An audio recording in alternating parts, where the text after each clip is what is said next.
Director Santiago, sir, huwag po kayo magpadala. Alam ko, naggawa-gawa lang yan ni Mr. Atong Ang para sirain ako sa inyo. Mahirap yun na suspected lahat kami dito. Diba? Kaya yung pagbawi ni Totoy, pag-amin niya na wala namang NBI na-involved doon sa Bungero case na yan, ay maraming salamat sa kanya.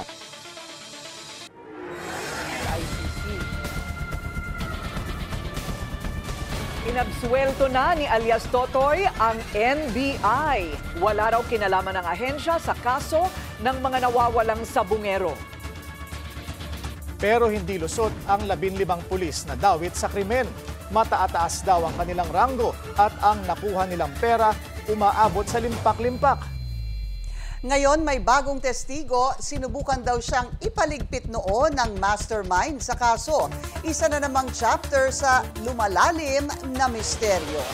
Magandang gabi, ako po si Pinky Webb, simulcast tayo sa DWAR Abante Radyo at 94.7 Mellow BFM. Ako naman, si Willard Cheng. Mapapanood din tayo sa Beam TV 31, Signal Channel 24, Converge 74, Sky Cable Channel 33 at Samsung TV Plus. At ako si Corina Sanchez Rojas. Simulan na natin ang agenda. Ilang pulis na dawit sa kaso ng missing sabungeros, matataas daw ang ranggo. Isa sa kanila, full-fledged colonel na nagsilbing CIDG Regional Chief. Bagong testigo laban kay gaming tycoon Atong Ang lumutang. Isa pang exclusive sa kabila ng kanilang groupie, dating Ilocos Sur Governor Chavit Singson itinangging kilala niya ang isa pang whistleblower sa missing sabungeros case na si alias Brown. Makati City LGU iuurong na ang halos 9 bilyong pisong settlement agreement para sa kanseladong Makati Subway Project. Mga private partnership project ng dating lokal na pamahalaan, under review na rin. DFA, pinatawag ang ambassador ng China kaugnay ng pagpataw ng sanctions kay dating Senador Francis Tolentino. SP Cheese Escudero, sure ball nang mananatili sa pwesto ayon kay Senador JB Ejercito.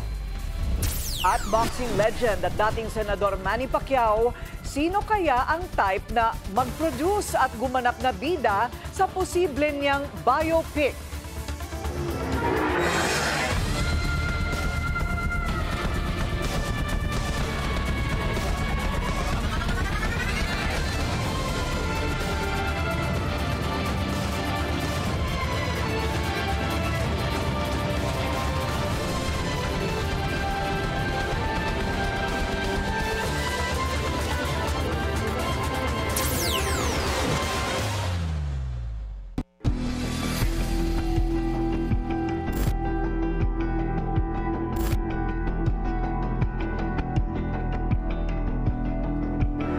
Unti-unti nang nakakalkal ang pagkakakilanlan ng mga dawit na pulis sa kaso ng mga nawawalang sabungero.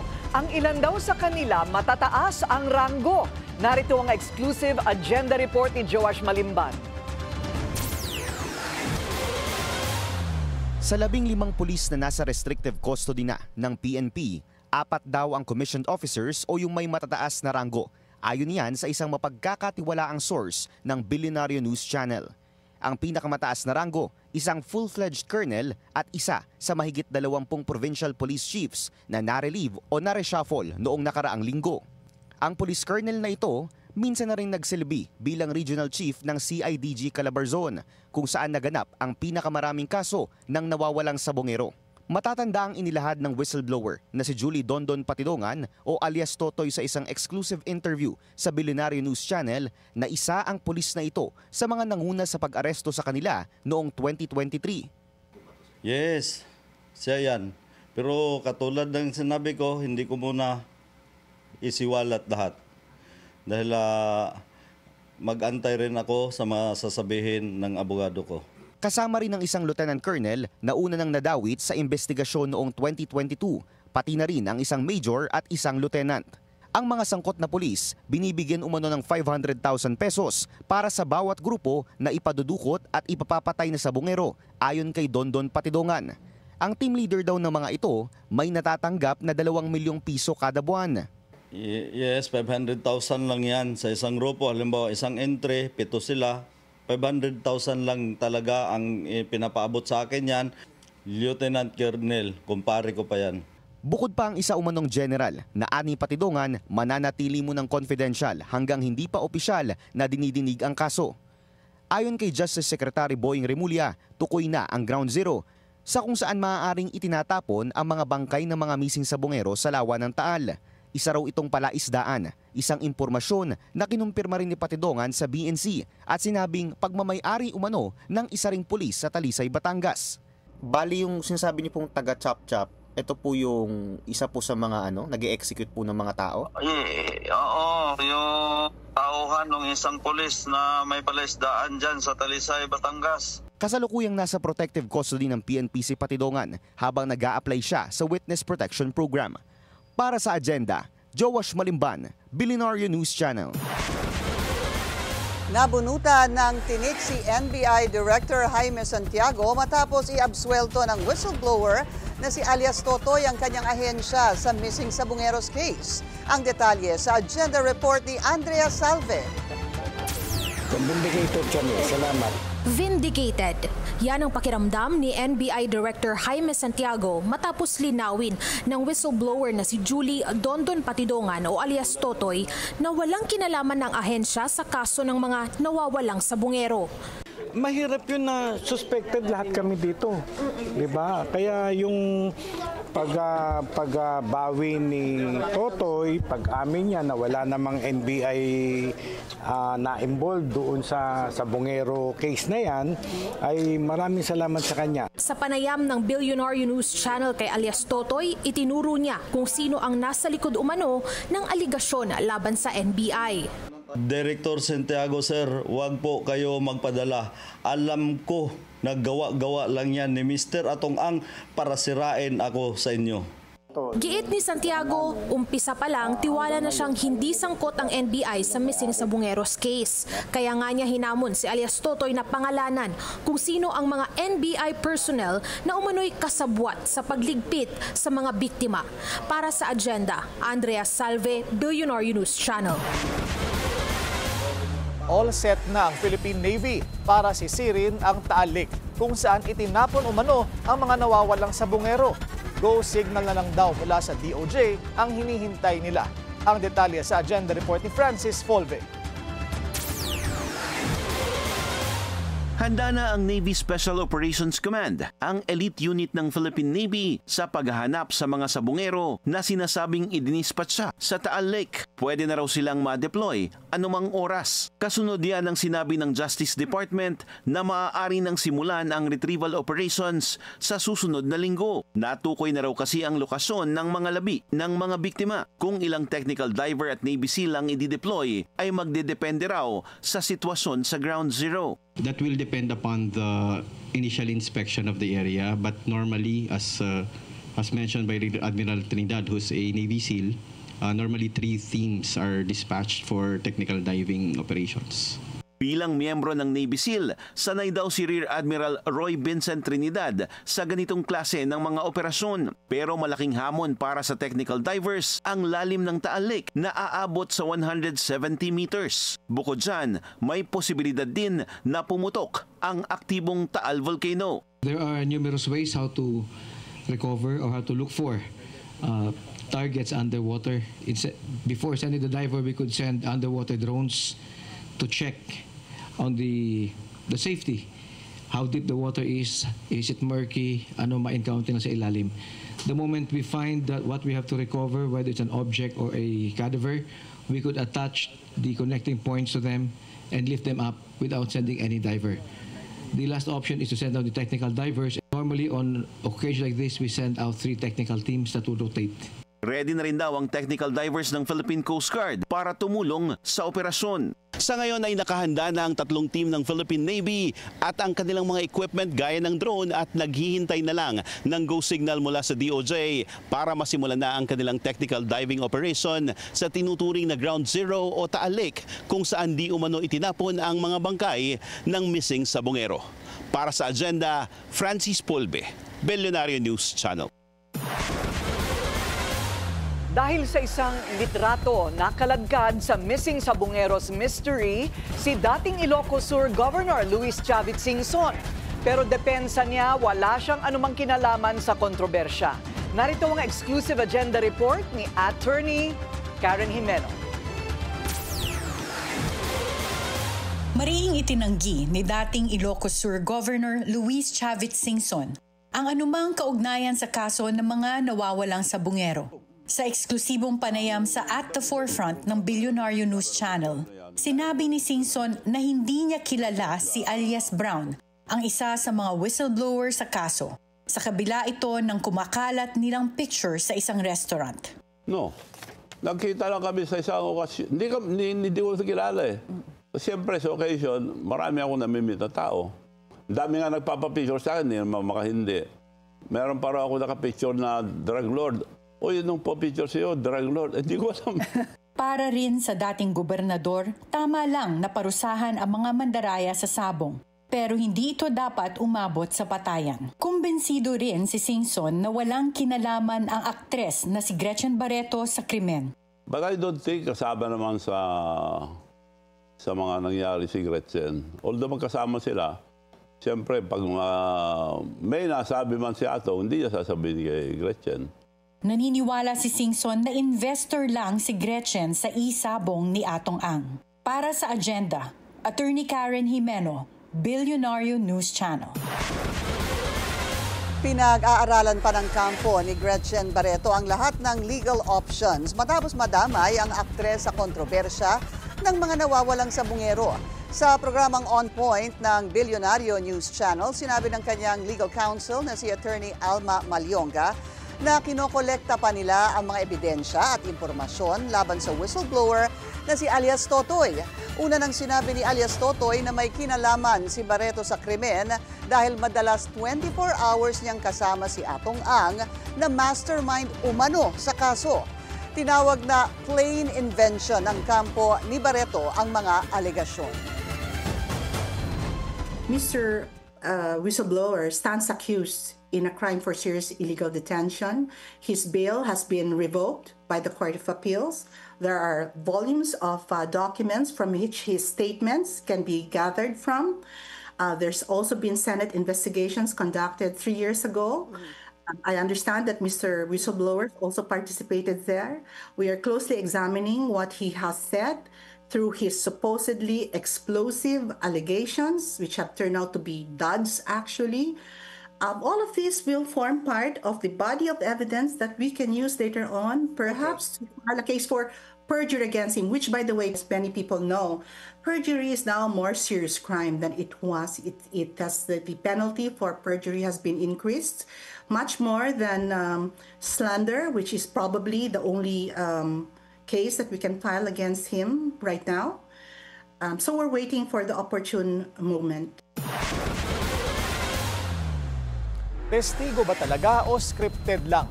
Kung hindi lumulutang para magdiin, umaatras ang ilang mga witness sa mga iskandalo at kontrobersya. Paano nga ba malalaman kung nagsasabi ng totoo ang isang nagpipresentang testigo? Sa mga investigasyon man sa Kongreso o testimonya sa Korte, ayon sa batikang abogado na si Howard Calleja, mahalagang masuri ang competence o kaalaman ng isang testigo o kung alam niya ang consequence o magiging bunga ng kanyang gagawin. What is important is the person is competent also to appreciate what he sees or what she sees. No, kunyari, andun ka nga, pero nakita mo nga yung tao, pero madilim. Are you able to identify him actually or with precision, no? So that's why papasok yung sinasabi natin, are you a substantial witness? Kasi kailangan hindi mo lang alam yung facts, pero kailangan sigurado ka, especially if you are identifying an object or a person. Diba? Kasi minsan you're identifying ano bang klaseng baril yan. Mahaba yan o kasi baka narinig mo lang putok pero hindi mo nakita ko anong klase. So those things, tapos iprepresenta sa iyo pala kutsilyo pala. So I mean, you have to discern well. Magkaiba ang standards na ginagamit sa Kongreso at Korte pagdating sa mga testigo. Sa congressional, walang appreciation on whether or not you are the least guilty or on what kind of participation you have into the trial or into the facts of the incident, no? As compared to kung ikaw ay witness or state witness in a criminal proceeding, i-evaluate pala yun. Hindi lang porket nakita mo, pwede ka ng testigo.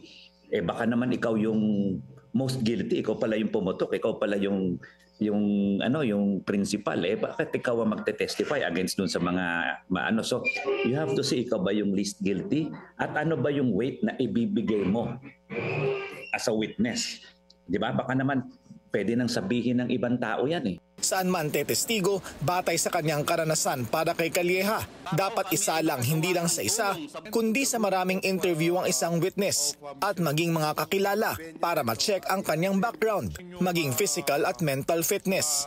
Unang-una, hindi lang isang interview ang nangyayari dyan. Kailangan maging masuri tayo at saka kailangan marunong yung nagtatanong. Kasi if they are not trained in the art of cross-examination, of investigation, medyo baka madali silang paikutin, bulahin, or baka hindi nila matanong yung tamang question. Kasi before I go to asking what do you know of the incident, I go first to the background of the person. Sino ka? Ano ka? Bakit mo gagawin to? Bago ko itatanong yung insidente. And usually, I have 2 or 3 or maybe more other lawyers together with me because may questions na baka mawala ako ma-miss ko, makuha ng ibang abogado. Para kay Calleja, mahalagang maging mapanuri sa interes at motibo ng isang testigo sa paglantad, gaya ng pagtestigo noon ng ilang personalidad laban kay dating Senador Laila de Lima. Pero kalaunay bumawi at umaming pinilit at tinakot lang. Siyempre, kung preso ka, mahirap rin naman paniwalaan. Minsan yung mga preso o yung mga convicted o kaya yung mga persons detained, no?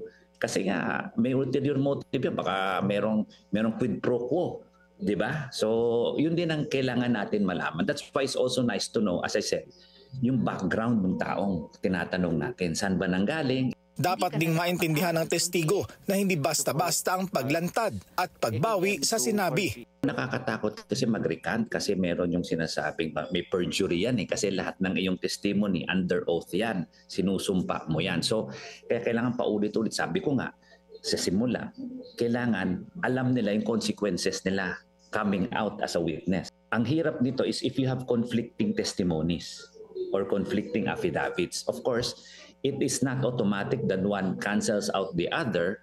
It is still for the court or for the committee to appreciate the testimony or the affidavit. Kung nagkataon, nasa Kongreso o Korte na ang pagpapasya kung paniniwalaan pa rin ang testigo. Kung ako ang judge o kung ako ang congressman o senator na titingin sa testigo, hindi lang yung words niya ang titingnan ko, pati yung body language niya. Nung sinasabi ba niya ba ito? Mukha ba siyang natatakot? Mukha ba siyang pinapawisan? Mukha ba siyang nauutal-utal, etc., etc.? O mukha, minsan naman, ang ganda ng sagot, kala mo tama, pero scripted pala. Di ba? So you have to, it's not only what you say, but also how you say it and when you say it. Kaya mahalaga rin ang karanasan pagdating sa pagsusuri ng anumang testimonya. At applicable yan hindi lang sa Kongreso o sa Korte, kundi pati na rin sa publiko. Ipinatawag na ng Foreign Affairs Department si Chinese Ambassador Huang Xilian dahil sa ipinataw na travel ban ng China laban kay dating Senador Francis Tolentino. Paliwanag ng Malacanang taliwas ang aksyon ng Beijing sa prinsipyo ng mutual respect sa pagitan ng dalawang bansa. Ipinagbawal ang pagpasok ni Tolentino sa mainland China, Hong Kong at Macau dahil sa kanya umanong egregious conduct sa mga issue na may kaugnayan sa China. The DFA conveyed to the Chinese side that while the imposition of such sanctions falls within China's legal prerogative, the imposition of punitive measures against democratically elected officials for their official acts is inconsistent with the norms of mutual respect and dialogue that underpin relations between two equal sovereign states. Iginiit din ng DFA na tungkulin ng mga opisyal tulad ni Tolentino ang magsalita sa mga usapin ng national interest. Si Tolentino ang nanguna sa investigasyon kaugnay sa umano'y pang-eespiya ng Chinese nationals at nagsulong sa mga batas na nagpapalakas ng posisyon ng Pilipinas sa West Philippine Sea. The department reminded the ambassador that as a democracy, the Philippines values freedom of expression. In the Philippines, adherence to the constitutional separation of powers among the three branches of the government, it is the mandate of senators and other elected officials to inquire on matters of national and public interests. The department remains committed to addressing differences through diplomacy and dialogue, and looks forward to continued constructive engagement with China to promote mutual understanding. At kaugnay po niyan ay makakausap natin ngayon si dating Senador Francis Tolentino. Magandang gabi po sa inyo, Senador Tolentino. Magandang gabi po, ma'am. Magandang gabi sa inyo, mga taga-subaybay. Opo, alam po ba ninyo na pinatawag na ng DFA yung ambassador ng China? Dahil po daw sa sanctions na ipinataw laban sa inyo, ano pong inyong masasabi? Opo, nag-issue na po ako ng statement kaninang umaga na sinusuportahan ko po yung aksyon ng Department of Foreign Affairs para ipaliwanag sa Communist China na ang ginagawa ko ay sang-ayon sa ating batas, sang-ayon sa isang demokratikong lipunan. Ano po ba eksakto ang sinabi ninyo, Senador, para lang po sa kabatiran ng mga nakikinig sa atin? Ay, mahaba po ito. Opo. Si Senator Tolentino po yung unang nagulat nung nilagot yung tali ng ating isang Filipino vessel ng Coast Guard. At tayo rin po ay nagulat tungkol doon sa mga drones. Tayo rin po nagulat doon sa espionage ng China. Tayo rin po yung nagulat doon sa naputulan ng daliri na Philippine Navy. Tayo rin po yung gumawa ng mga batas para palakasin yung ating maritime domain, yung Archipelagic Sea Lanes Law at Philippine Maritime Zones Law. So, mahaba po ito. Taon po ito. Opo. Taon po ito. Hindi po ito isang issue lang. So, yung atin pong ginawa ay para sa kapakanan ng Pilipinas. So, pinagsama-sama nila. Pero hindi lamang po naman kayo ang nagsasabi nun. Marami pero po ang tayo po yung nauuna. Ma'am, tayo po yung naglabas ng mga drones na mahigit 100 pa ata yung umiikot ngayon na hindi pa nahuhuli. Tayo po yung naglabas ng issue noong mga hackers ng Communist China. Ang dami po nun. Pag pinagsama-sama niyo po yun through the years, napakarami po nun. Right. So, yung espionage, tayo rin po yun. Yung 19 na nakakulong ngayon, tayo rin po yung unang nagulat. Marami nagsasabi pero tayo yung lagi nauuna. Sa pagkakaalam po ninyo, kayo lang po ba ang pinatawa ng ganitong sanction? Ako lang po siguro sa buong mundo ang napatawa ng isang sanction ng isang malaking bansa. Usually kasi pag nagsasanction, government to government yan eh. And this can only be private individual. Opo. So the only remedy is diplomatic talks. Ganun po ba yon? Wala naman pong kaso sa akin na humihingi ako ng remedy eh. Hindi naman po tayo pupunta sa China. Hindi naman po tayo nakikipag-away sa China. Akin po sinusulong ay interes ng Pilipinas. So kayo po'y walang balak makipag-usap naman sa Chinese ambassador at kung magkakaroon ng pagkakataon, ano naman po ang inyong sasabihin? Wala po tayong hindi po tayo balak makipag-usap dahil hindi po natin mababago yung sitwasyon ngayon na dapat po ipatupad po nila at igalang yung 2016 arbitral ruling. Hindi ko po kayang isulong yung mag-isa. Matagal na pinaglalaban ng ating bansa po yun. Hindi po natin laging mahaharangin yung kanilang ginagawa pero tayo po ay magsasalita tungkol sa resupply mission sa Ayungin Shoal at ganun din sa pagpasok ng ating mahing isda sa Baho de Masinloc. Sa palagay po ba ninyo, Senador, kulang ang aksyon ng ehekutibo laban po sa lahat ng mga infractions na ito? Hindi naman po. Kung matatandaan niyo po si Senator Tolentino po, mahigit 2 taon na nagsulong ng Quad multilateral exercises. Ginawa naman po ng ekotibo. Yung pagsasanib puwersa ng Australia, Japan, Philippines at United States, nangyayari na po yun. At ngayon nga, meron tayong Cope Thunder exercises na nagaganap sa Pampanga. So mahaba-habang usapin to, pero nagpapasalamat po tayo na napakaraming bansa ang tumutulong sa atin. Kahapon yung Lithuania at may balita ako ngayon ay New Zealand ay papartner na rin po sa atin. So kayo po'y kumbinsido talaga na may basihan ang yes sir, yung mga pangamba po sa national security risk. Opo, nanalo po tayo sa 2016 arbitral ruling. Lahat po ng sinasabi ko po ay sang-ayon sa international law, sa law of the sea. At alam naman po na lahat na nasakop po yung Panganiban writ, yung fiery cross, at napakarami pa hong basihan.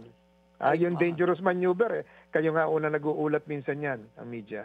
Okay, regardless of the ban from going into these countries, ano po ba ang maasahan pa nating susunod na hakbang pagkatapos po nitong pinakahuling bitawan na naman ng mga salita at aksyon mula sa China? Sisiguraduhin po natin na nakatutok po tayo na mapatupad yung ating ginawang batas, yung Republic Act 12064, yung Philippine Maritime Zones Law, at yung Archipelagic Sea Lanes Law, yung Republic Act 12065, na napakalaking bagay po para sa ating bansa. Maiba po tayo, huling tanong na lamang po, tungkol po naman sa impeachment ni VP Sara, hindi ko lang po sigurado kung natanong na kayo. Kayo po yung nakita sa video na umaawat kay Senador Padilla at Testdaman Joel Villanueva noong sila po yung nagkainitan sa Senado kamakailan lamang. Ano po ba yung pinag-aawayan talaga nila noon? Hindi ko naman makasabi kasi bilang majority leader, kailangan, ako po ang chairman ng Committee on Rules at bahagi po na akin tungkol ipatupad yung rules. Ano po yung rules? Kailangan po may tamang decorum, lalo na sa plenaryo ng Senado. So yun po yung basihan ng aking pag-aawat. Hindi po dapat makitang nag-aawat yung mga colleagues kong senador dahil bahagi ng aming rules ay magkaroon ng decorum at appropriate conduct sa loob ng plenaryo. At totoo naman po nagkabati pagkatapos? Opo, nagkamayan po sila. Okay. Maraming salamat po sa inyong panahon, former Senator Francis Tolentino. Magandang gabi po sa inyo lahat.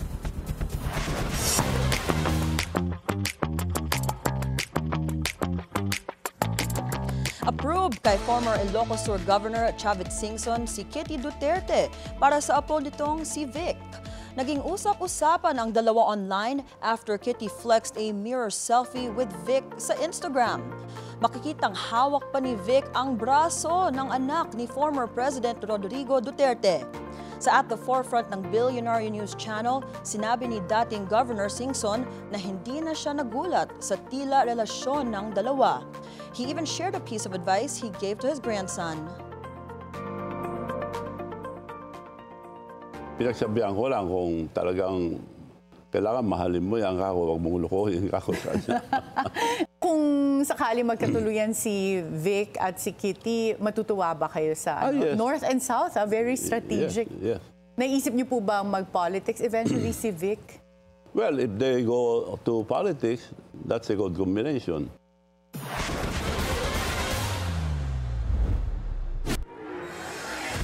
New witness sa missing Sabongeros case, lumantad. Susunod yan sa agenda.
Traffic check muna tayo ngayong Martes sa Elliptical Road sa Quezon City. Moderate ang daloy ng mga sasakyan papasok ng Commonwealth Avenue. Light naman ang kabilang lane.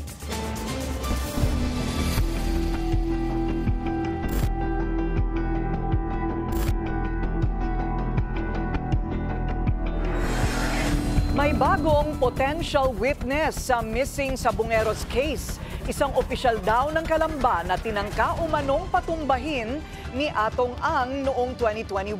Ang detalye sa exclusive agenda report ni Joash Malimban.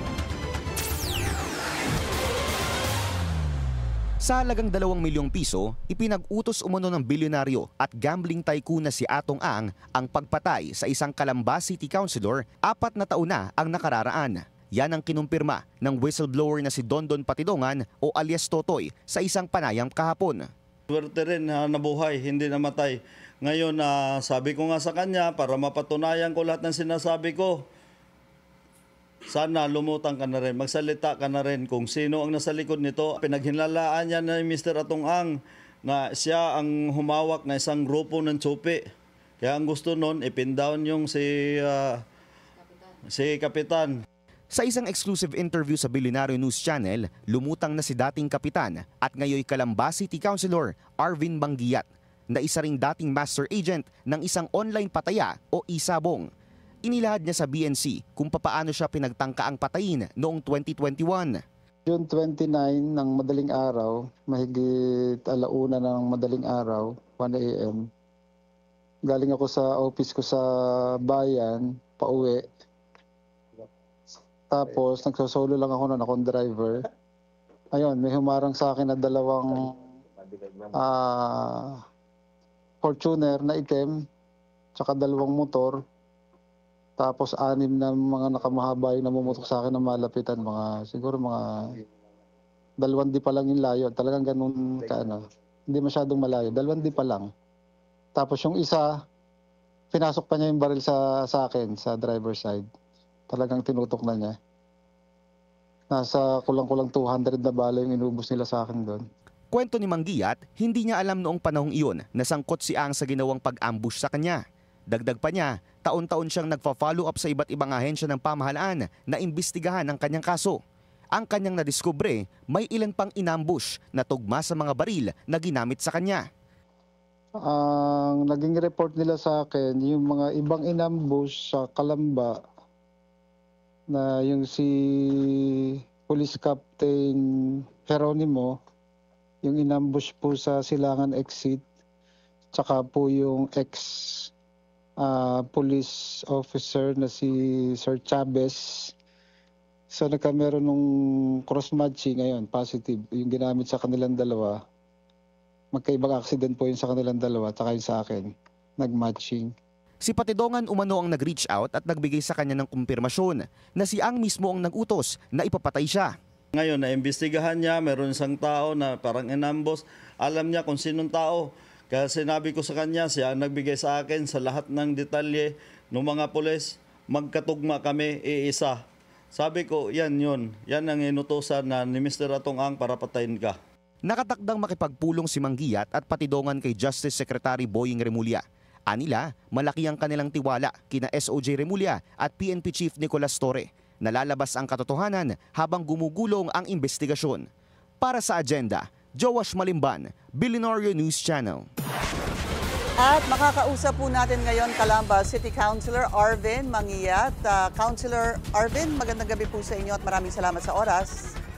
Yes po, magandang gabi po, Ma'am Pinky. Kanina po, inilahad ninyo doon sa report ni Joash na nagkaroon po ng ambush attempt. Lilinawin ko lang po, noong 2021, ang sabi ninyo, pauwi kayo, 1 a.m. at meron 2 Fortuner at 2 motor ata na hinarang kayo at nagpaputok.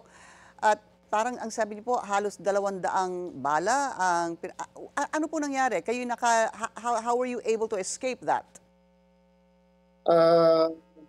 Marami nga pong nagtaka kung bakit po ako nabuhay nung time na yon.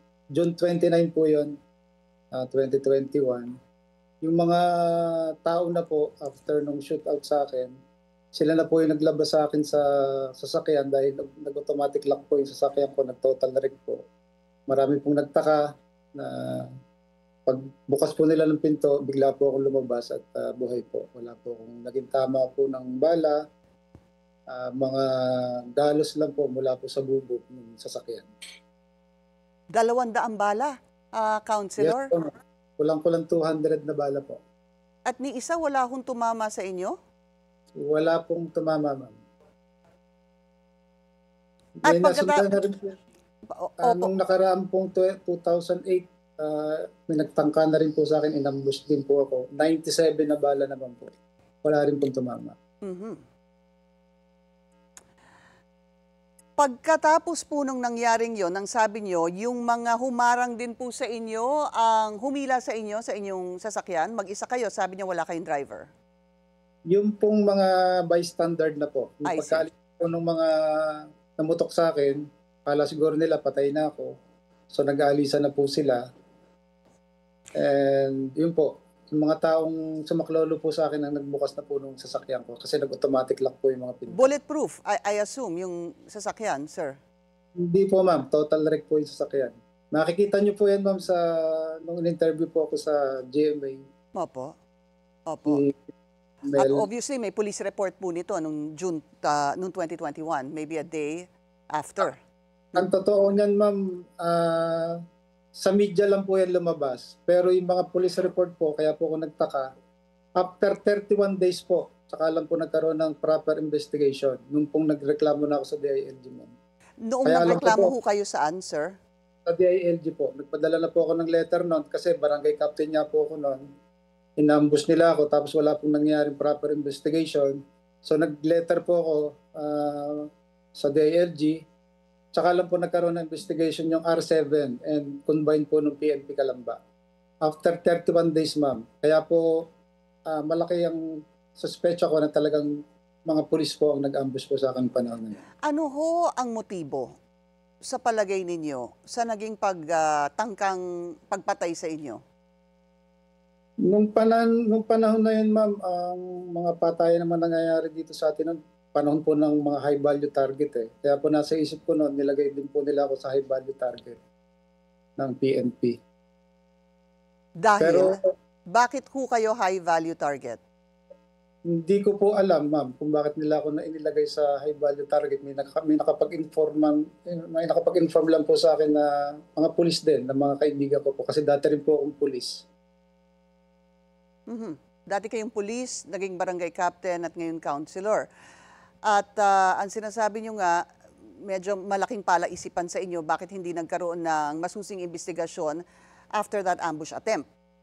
Yes po, ma'am. Sa kabila po noon, nung maging city councilor na po ako, tuwing lalapit na po yung anniversary ng ambush sa akin, taon-taon po ako nagpapadala ng email sa Office of the President sa Malacanang, sa DILG, sa NBI, sa NAPOLCOM, kay RD, sa aming pong PD.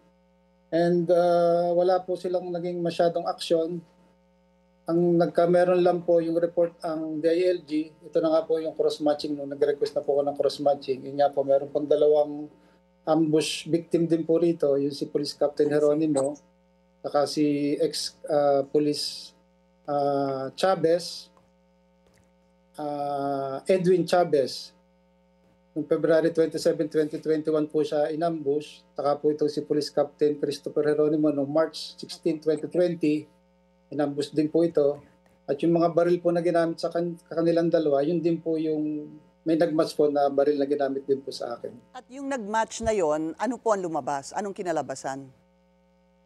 Nagmatch po, ibig sabihin, yung pong baril na ginamit sa kanilang dalawa, yun din po yung baril na ginamit po sa akin. At kanino po, natuntun ho ba kung sino ang pagmamayari ng baril na ito na nag-match po sa inyong tatlo?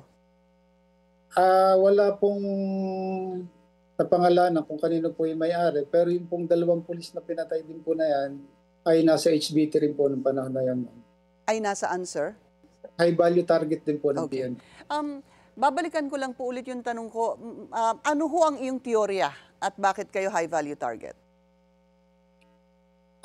Wala po akong idea mo kung bakit nila ako nilagay sa HBT kasi ang alam ko noon, ma'am, marami pong nailalagay sa HBT kahit wala naman pong kinalaman sa drugs, nilalagay nila para po pagkakitaan po ng mga tiwaling pulis po natin. Sila po nagpapalaki ng pangalan para ho may mga So may mga nangingikil sa inyo. Ganun ho ba? Noong una po ma'am, meron pong tumawag, tatanggalin daw yung pangalan ko sa HBT. Hindi naman po ako pumatol dahil unang-una wala naman akong pambayad sa kanila.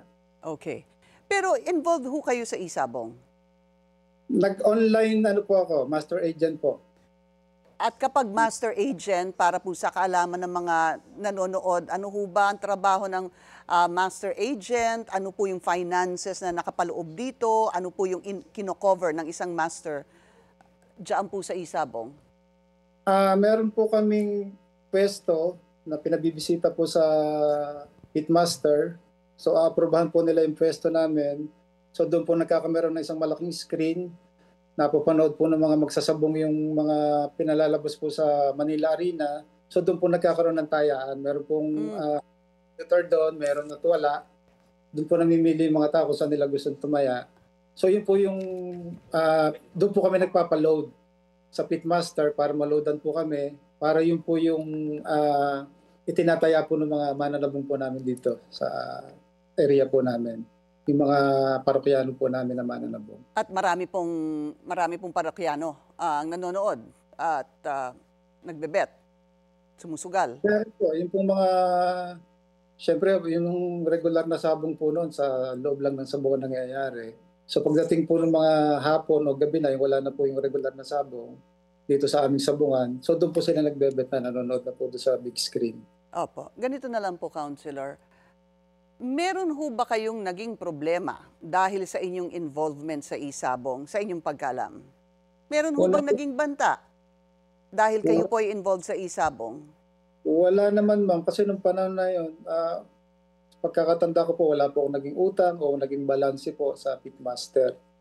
Ang nagkameron po ng isang usapin dyan lang ma'am, nung meron pong isang taga rito sa amin na nanyope at nagkataon po na yun na inaanak ko po sa kasal. So doon po nadawit lang yung pangalan ko dahil humihingi po sa akin ng tulong itong inaanak ko, natulungan daw namin siya. At nasabit nga daw siya kay, dyan sa pitmaster. At sino ang pitmaster? Yung pong mga namamahala po sa pitmaster, ma'am. Sila po yun. Yung binanggit po ni alias Totoy. Pakibanggit po, Counselor? Yung binanggit po kanina ni alias Totoy si Mr. Atong Angko. Siya po nagbanggit po. Totoo po yun. Ano pa ho yung sa palagay ninyo? Meron ho ba kayong first-hand knowledge dito sa sinasabi ni alias Totoy, Counselor? Bali nung po kasing ma-ambush po ako, medyo hindi naman po kadilima lang. So, bilang isang pulis po, kilala ko rin naman po halos na po ng pulis dito sa Laguna. Nagkikita-kita po kami. Kaya yung iba po doon, talagang namukhaan ko po yung iba. So, ang nangyari nga po noon, nag-request din po ako noon sa Crime Lab, sa SOCO, ng mga legal operation po, ng mga intel operative namin dito, para mag-cross-matching din po doon sa mga nangyaring ambush po sa amin, sa akin. So wala po pong report yon kung meron pong nag-match. Kasi ang ano ko po noon, mapangalanan kung sino yung mga gumagamit po ng baril na yan. Ginagamit ng ambush. Kaya po nag-request nga po ako ng mga legal na operation po ng mga operatiba po namin dito. Sino ho ang sa palagay ninyong nasa likod ng inyong pag-ambush? Yung ambush attempt?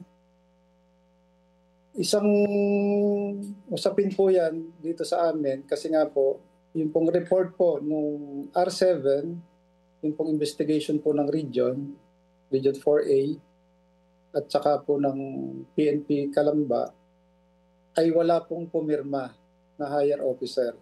Kaya po ako nagtataka, ba't wala pong pumirma? Kaya hindi po nila mailabas yung report. So siguro po yung mga dapat na pipirma doon, siguro po siyang may kinalaman kung bakit po hindi nila nilabas yung report. At after 1 days pa po bago sila nagpa-imbestiga. Kilala niyo ho ba si Mr. Atong Ang? Yes po. Actually, nakakarating po ako sa farm niya, sa Siniluan.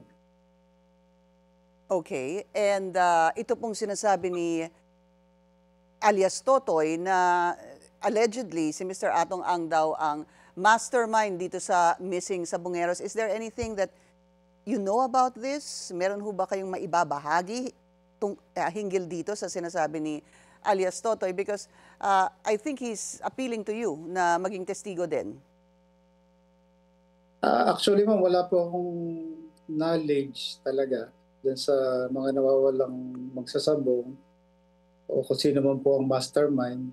Pero yung mga gumagawa po dyan po mayroon po mga nagbubulong sa akin kung galing din po ako sa Intel Operatives na sila po yung mga nandudukot sa mga nawawalang magsasabong. Ano po ito? Mga pulis? Yes po, ma'am. Okay. Ito po yung suspect ko talaga nung ambushing po ako. Sila rin. So yung sinasabi niyong posibleng involved sa pagkawala ng mga missing Sabongero at yung ambush attempt po sa inyo ay is the same group of policemen? Yes po, ma'am. Gaano ho kataas, Counselor, yung rango? Meron pong police colonel, full pledge, isang lieutenant colonel, at mga kapitan po. Mm-hmm. Are you ready to identify them, sir? Siguro po sa proper venue na lang po, ma'am. So, kayo ho ba ay tatayong testigo laban dito sa mga pulis na sinasabi niyong involved dito sa kaso ng mga missing Sabongeros? Yes, ma'am. 4 na taon ko po inantay itong tamang pagkakataon, ma'am. At ngayon po nga po sa deklarasyon po ni Totoy o ni Dondon, nagkaroon na po ng linaw. At kailan ang meeting nyo with Secretary Boying Remulla, Counselor? Ina-arrange ko lang po sa attorney ko po para po pag-arap ko po doon kasama ko na rin po ng aking mga abogado. Pero lilinawin ko lang po bago tayo magtapos, ang inyong alam, as far as you know, are policemen. Hindi nyo po isinasama si Mr. Atong Ang. Wala ho kayong personal knowledge. Kinaklaro ko lang po.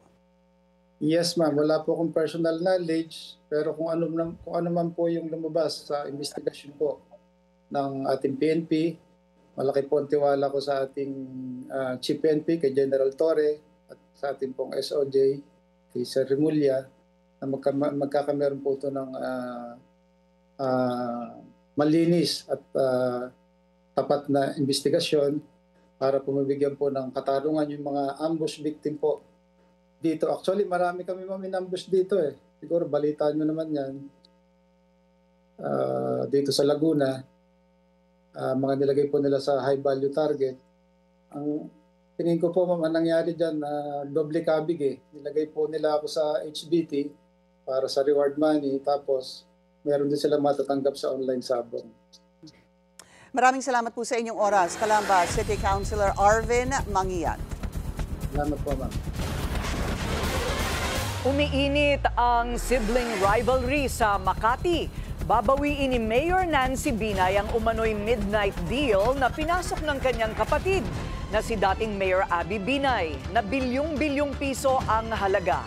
Narito ang agenda report ni Ivy Reyes. Nakatakdang maghain ng Makati City LGU ng pag-urong nito sa 8.9 billion pesos na settlement agreement na pinasok ng nakaraang administrasyon sa Singapore International Arbitration Center na dumidinig sa sigalot tungkol sa naunsyaming Makati Subway Project. Hahabulin daw ng administrasyon ng bagong mayor na si Nancy Binay sa July 11 ang paghahain ng withdrawal habang wala pang consent award na ibinababa ang siyak. Kapag may consent award kasi, executory na ang agreement at magsisimula ng tumakbo ang 90-day deadline ng kontrata. Tututukan daw ng city government ang naturang settlement agreement na pinasok ng dating mayor na si Abby Binay kasama ang Philippine Infradev Holdings Incorporated o PhilDev na nang busisiin ni Mayor Nancy na pag-alamang ilang beses kinailangan i-request sa dating administrasyon. Nilinaw naman ng kampo ni Mayor Nancy na hindi muna nito hinahaluan ng paghihinala ng katiwalian ang umano'y midnight deal na ang buong halagang 8.9 billion pesos mas malaki pa sa kabuuang approved budget ng Makati City ngayong 2025 na 8.4 billion pesos. The mayor or the transition team was not informed of the current status or given a complete set of documents. On June 30, 2025, upon assumption of office on 12 o'clock noon, it was the first time that the mayor was informed that there was already a settlement that had been submitted to the arbitration committee. June 20 nang magpulong ang konseho kasama si dating Vice Mayor Yasmin Lagdameo. Bago umabot ng June 30, ilang beses umanong kinalampag ng Transition Committee ang administrasyon ni Abby. Sinubukan muling humingi ng Billionaire News Channel ang pahayag ni Abby pero hanggang ngayon hindi pa ito sumasagot. Under review na rin ngayon ang lahat ng private partnership projects ng Makati para masigurong wala ng ibang kasunduan na kulang umano sa dokumento. One of the initial actions is to also review the PPP projects that were entered into by the previous administration because Mayor Nancy wants to ensure that all transactions entered into are legal and above board because the current administration will be the one who will implement and continue to enforce it. Ang ipinagtataka ng kampo ni Mayor Nancy, wala umanong papeles ang settlement agreement. Sa ngayon, hindi pa raw masagot ng Makati LGU ang tanong ng media dahil kahit sila, limitado ang hawak na impormasyon. Nanghihingi pa rin daw ng karagdagang dokumento sa SIAC ang kampo ni Mayor Nancy dahil katakataka umano na halos lahat ng impormasyon tungkol sa settlement agreement tila bitbit ni ex-Mayor Abby nang umalis ito sa pwesto. Para sa agenda, Ivy Reyes, Billionaire News Channel. 2 patay at 1 sugatan sa pagsabog sa pagawaan ng baril at bala sa Marikina. Ang detalye sa agenda report ni Paulo Barcelon. Nagulat ang mga residente ng Barangay Fortune sa Marikina City nang may sumabog sa planta ng Arms Corps kahapon. Agad namang rumisponde ang mga pulis at rescue team. 3 ang nasugatan, 2 sa kanila pumanaw na. Ayon sa Marikina City Police, nangyari ang pagsabog ng subukang ilipat sa isang lamesa ng 2 empleyado ang primer na ginagamit sa paggawa ng .22 caliber ammunition sa rimfire section ng planta. Ang primer ay siyang explosive component na ginagamit para lumabas ang bala sa barrel ng baril kapag kinalabit ang gatilyo. Kasi simula lang ng shift nila ng 2:00, so mga bandang 2:14 ay biglang sumabog nga yung primer mixture doon sa working area nila. Noong nakaraang taon, nasunog din ang planta. Yung pong unang nangyari ay sa ibang lugar rin, doon sa compound. Then yun ay umapoy. Itong kahapon, wala naman siyang, hindi siya nagkaroon ng sunog. Sa isang pahayag, sinabi ng Arms Corps Global Defense na kanilang sasagutin ang lahat ng gastusin ng mga nasugatan at nasawi sa insidente. Ayon kay Arms Corps Chairman Martin Tuason, nakikipag-ugnayan na sila sa Philippine National Police at iba pang ahensya ng gobyerno para sa investigasyon. Kanila ring sinabi na sumusunod ang planta sa mga regulasyon at inspeksyong ginagawa ng PNP. Isa ang Arms Corps sa mga pinakakilalang gun brand sa bansa at nagpo-produce sila ng mga baril at bala na ginagamit ng mga sibilyan at ng law enforcement agencies. Para sa agenda, Paulo Barcelon, Billionaire News Channel. 30 million pesos na halaga ng illegal vapes ang nasabat ng NBI sa isang bodega sa Laguna. 3 sospek arestado. Yan ang agenda report ni Andrea Salve. Huli sa patibong ng NBI ang 3 lalaking ito. Isang bahay sa Binyan, Laguna ang ginawa raw nilang bodega para sa kahon-kahon ng puslit na vape products na aabot sa higit 30 milyong piso ang halaga. Ayon sa NBI, meron naman daw legitimate vape shop ang mga sospek pero doon po sa vape shop, meron silang legal na mga tinitindang items sila. But then, once na nag-inquire ka, nag-o-offer sila ng mga hindi registered na vape. Higit 1 taon na umanong nag-o-operate ang mga sospek na karamihan sa mga produkto ay mula pa sa China. Walang kaukulang mga dokumento at walang wastong mga palatandaan. Iniimbestigahan pa ng NBI kung sino ang may-ari ng negosyo. Hanggang ngayon, ayaw nila i-divulge kung sino may-ari. Yes, sir. No? So, sila ang may possession, sila ang inaresto namin. Ito na ang pangatlong operasyon ng NBI kontra illegal vapes. Sa kabuuan, aabot na sa mahigit 40 milyong piso ang halagang nasamsap na vape products. Bukod sa required physical marks, ayon sa Department of Trade and Industry, may ilan pang palatandaan na kailangang alalahanin sa pagsuri kung legal ba ang isang vape product. Flavor descriptors that unduly appeal to minors, and then another one would be yung improper 50% graphic health warning. Sumailalim na sa inquest proceedings ang mga nahuling suspect. Para sa Agenda, Andrea Salve, Billionaire News Channel. Hindi na ipatutupad ng MMDA ang odd-even scheme sa oras na simulan ang EDSA rebuild. Ayon kay MMDA Chairman Romando Artes, ito ay dahil sa planong paggamit ng makabagong teknolohiya para maging hassle-free ang proyektong long overdue na rin. Posible rin daw na hindi na isara ang EDSA habang ginagawa ito. Una na ring sinabi ng DPWH na posibleng sa 2026 pa simulan ang EDSA makeover.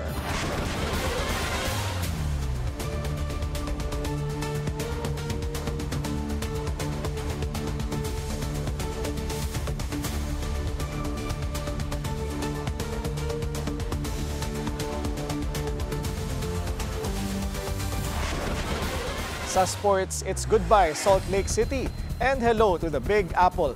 Para sa PhilAm na si Jordan Clarkson. Pumirma na ng kontrata ang former NBA Sixth Man of the Year sa New York Knicks. The deal is reportedly worth $3.6 million. This will be Clarkson's fourth stop in the league, matapos ang stint niya with the Utah Jazz, LA Lakers, and the Cleveland Cavaliers. Sa huling season niya with the Jazz, Clarkson averaged 16 points, 3 rebounds, and 3 assists per game.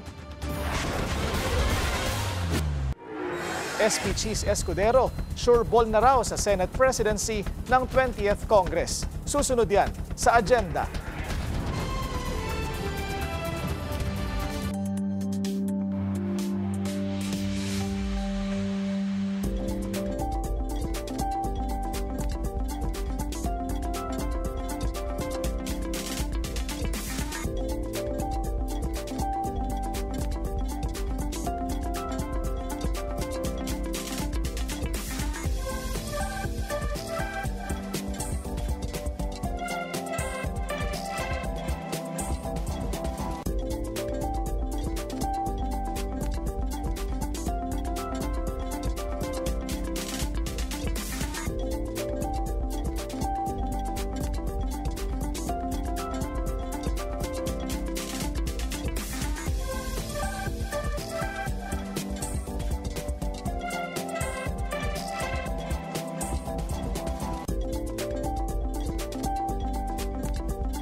Traffic check ulit tayo sa Marcos Highway, SM Marikina naman. Light to moderate ang daloy ng mga sasakyan sa eastbound lane.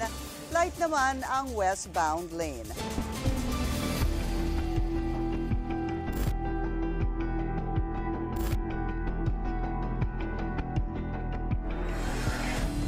Iniimbestigahan na ng mga otoridad ang may-ari ng palaisdaan kung saan umano dinispatcha ang mga nawawalang sabungero.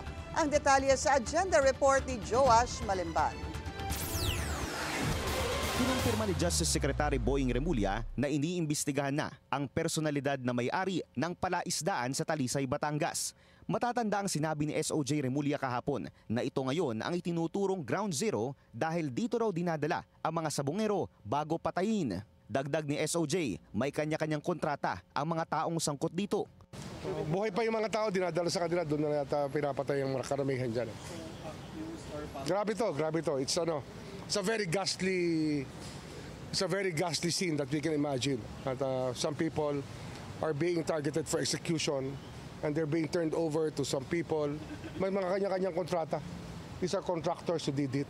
As far as I recall, dito sinasalo at dito nga dinidispose yung mga tao na gusto nila mawala na. So patay na sir, dadali na lang? No, actually, buhay pa yung iba. Bukod pa riyan, inilahad ni SOJ Remulla na hindi lang umano alpha members ang sangkot sa missing Sabongeros case. Depende lang daw sa taas ng perang natatanggap kung saang grupo mabibilang ang isang sangkot na personalidad. Hindi lang siya alpha group eh. Meron pa raw siya hanggang delta group eh. Charlie group, delta group, Bravo group. Tiered lang siya according to the income stream that they all receive out of this isabong industry. Grabe to. Corporate na corporate to.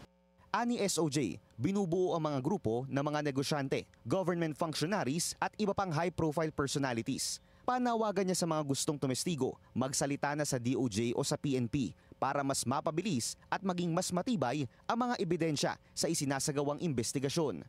Para sa Agenda, Joash Malimban, Billionaire News Channel. Senate presidency secured. Wala pa mang laban, sure ball na raw si SP Cheese Escudero sa pwesto pagpasok ng 20th Congress, ayon kay Senador JV Ejercito. Narito ang agenda report ni Hannah T. Sureball nang mananatili sa pwesto si Senate President Cheese Escudero. Ang ebidensya, ang di umano'y umiikot na Senate resolution para back-upan siya sa pagka-SP. Ayon yan sa siblings na sina Senate President Pro Tempore Jinggoy Estrada at Senator JV Ejercito. Confirmed na more than 13 signatures ang nandoon, ang bilang ng required vote para ma-retain siya sa pagka-Senate Chief.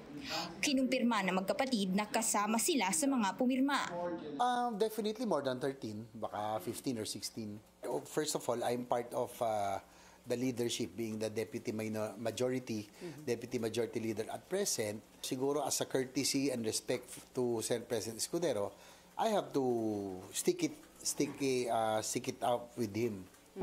Sa July 28 pa, opisyal na makukumpirma kung si Escudero pa rin ang SP, ang araw din ng SONA ni PBBM.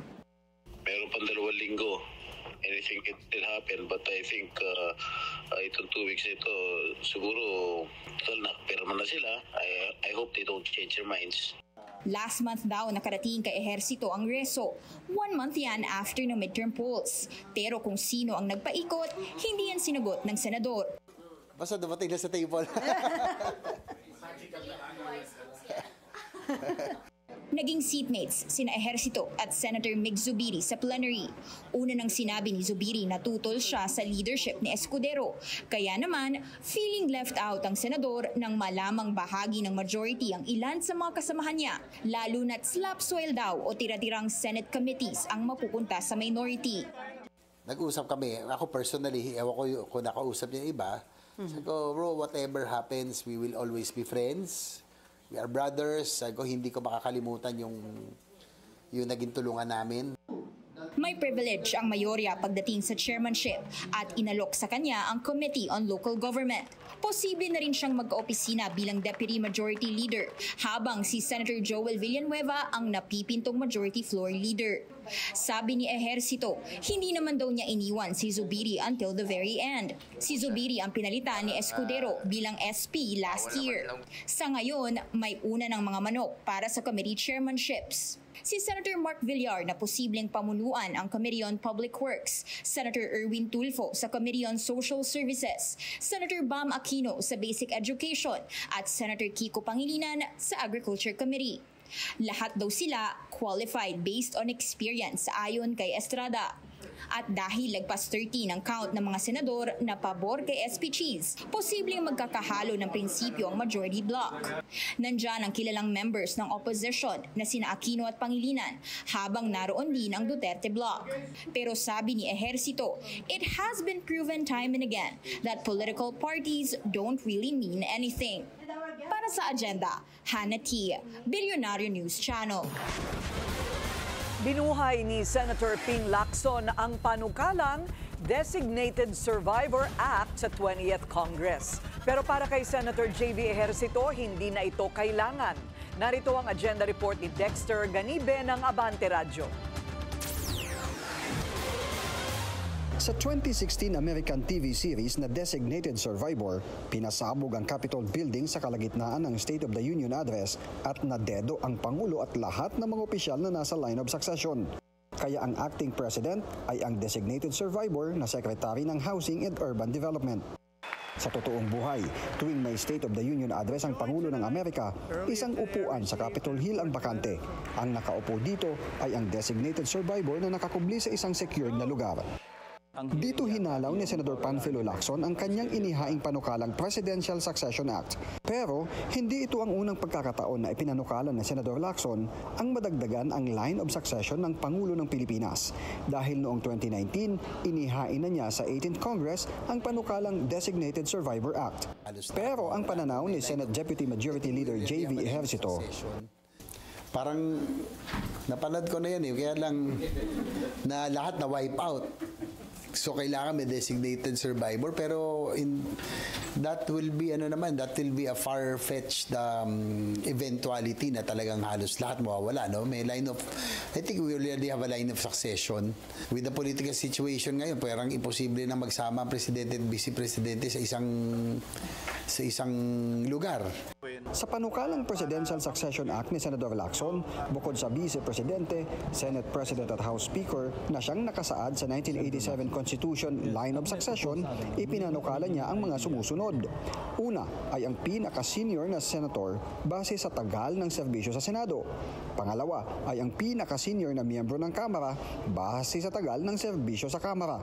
At pangatlo at panghuli ay ang miyembro ng gabinete na siyang itatalaga ng Pangulo. Saad ng kanyang panukala, bago magkaroon ng pagtitipon na dadaluhan ng Pangulo, pangalawang Pangulo at ibang mataas na opisyal gaya na lang ng State of the Nation Address, itatalaga ng Pangulo ang isang miyembro ng gabinete bilang designated survivor at itatago sa lihim at ligtas na lokasyon.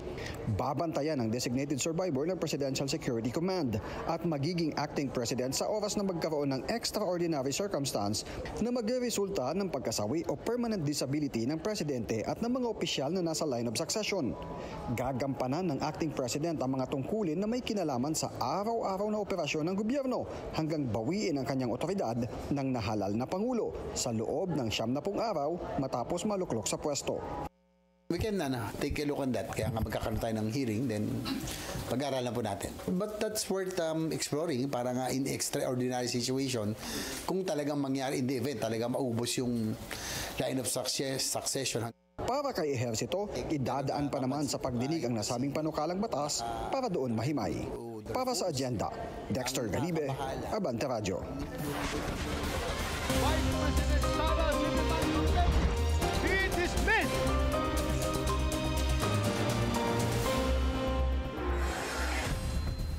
Pumalagang Malacanang sa pahayag ni Senator Mig Zubiri na witch hunt lang ang impeachment ni Vice President Sara Duterte.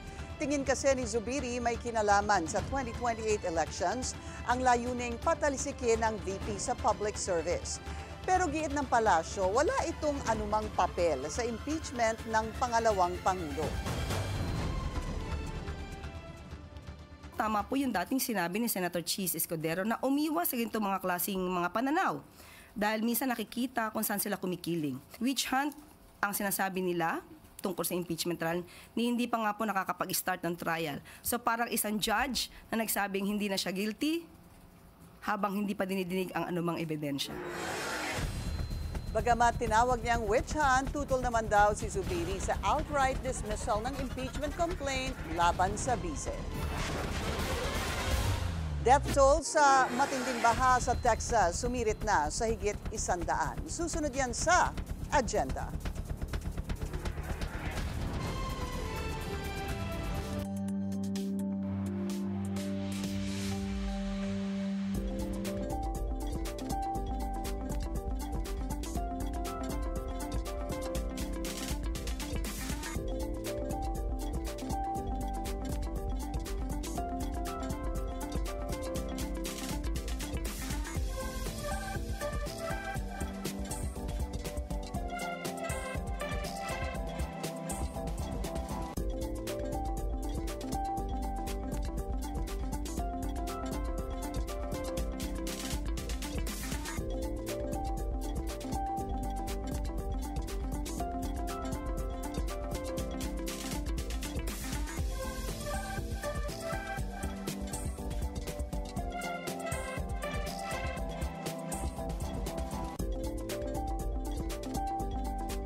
Isa pang traffic check ngayong Tuesday rush hour sa EDSA Camp Aguinaldo Gate, mabagal ang daloy ng mga sasakyan sa northbound lane.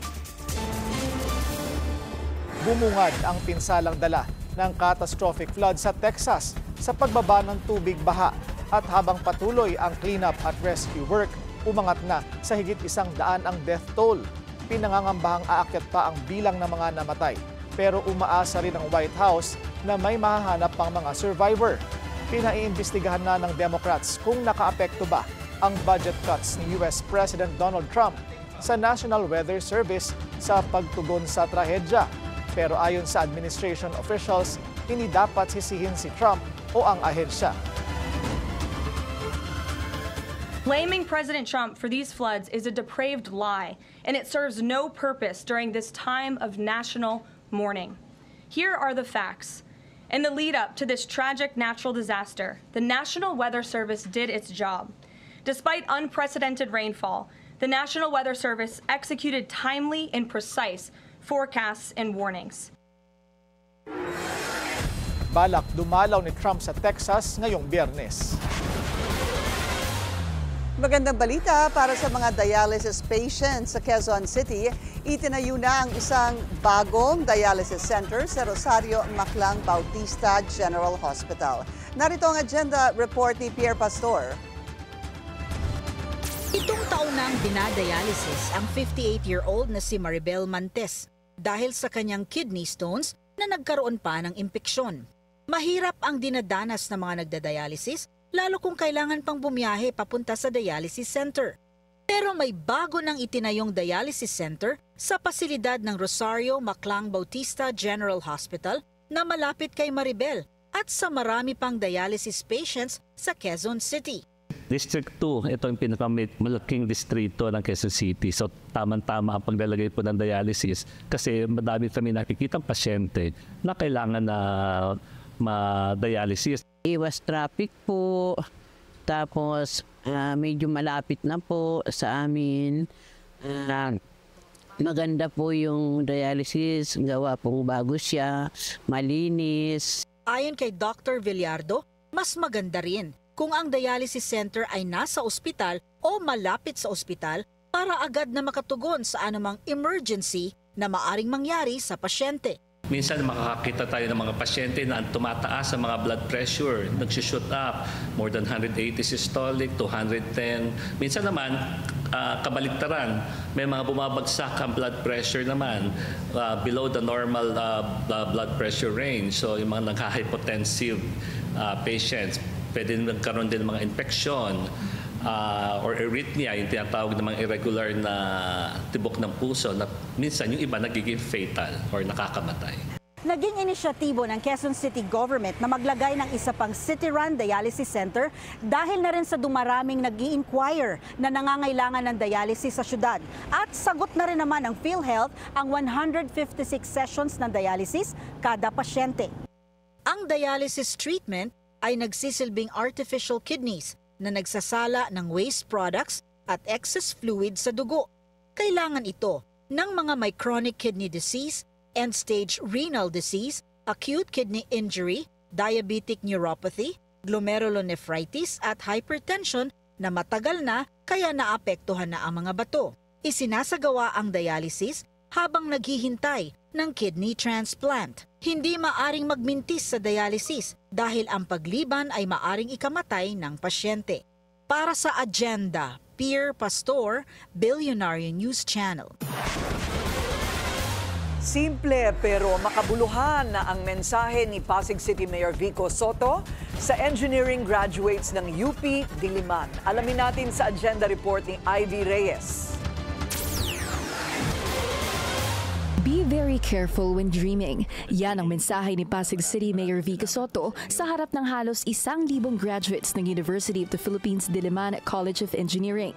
Di ba, pagkabataan, di ba, may correlation yan sa pagiging idealistic natin. Sana hindi mawala ang idealismo na yun, pero mabilis matcha-challenge ang idealism natin. Anumang larangan, hindi rin po sikreto na madaling makain ng sistema. Ayon sa mayor, gusto niyang lumihis sa tipikal na inspirational message dahil madaling sabihin na mangarap ng matayog pero hindi madaling mangarap ng maingat.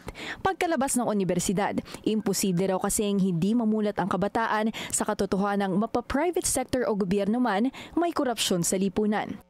In my line of work, ang dami kong nakikita, sabi nga kanina, napakadaling makain ng sistema.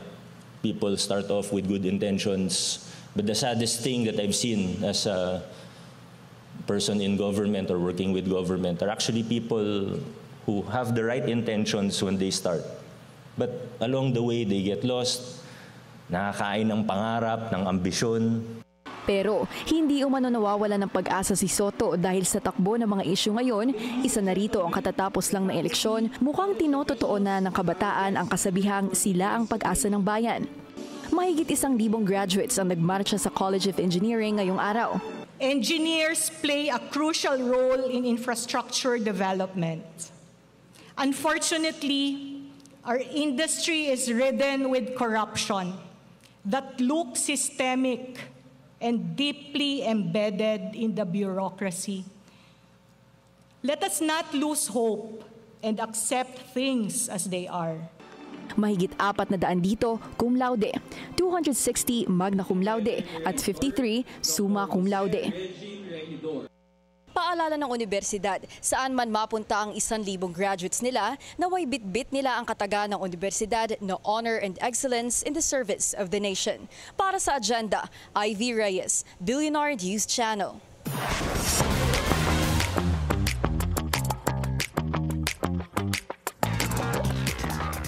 May bagong bigating member ang Tau Gamma Phi Fraternity. Welcome na si Journey lead vocalist Arnel Pineda bilang Triskelion. Sa Facebook, the group posted a topless photo of Pineda with a paddle of the Muslim Town Community Chapter. 1968 nang in-establish ang fraternity sa University of the Philippines. Among its high-profile members are Finance Secretary Ralph Recto, Angeline Quinto, Vong Navarro, and J.M. de Guzman. Mga karats, kapit lang. In-announce na ang detalye ng mandatory military enlistment ni Hoshi and Woozi ng 17. Magsisimula ang service ni Woozi sa September 15 at si Hoshi naman sa September 16. Before that, the two idols will still participate in a fan concert and a video call fan sign event. Tiniyak din ng kanilang management na kahit nasa military, meron pa rin silang pre-recorded content na ilalabas. 17 Jonghan and Wonho are also currently enlisted. Ibinida ni Filipino boxing legend at former Senator Manny Pacquiao ang friendship niya with Hollywood actor Mark Wahlberg. Sa interview with TMZ, sinabi ni Pacquiao na if ever may biopic muli tungkol sa kanya, si Wahlberg daw sana ang mag-produce nito at gumanap bilang bida. The actor always watches his trainings daw kasi and knows almost all his life stories. As to who would he want to play the younger him, pinili ng People's Champ ang kanyang anak na si Jimwell, na boxer na rin at may acting experience. Pacquiao is currently training sa US para sa kanyang July 19 comeback fight against Mexican Mario Barrios.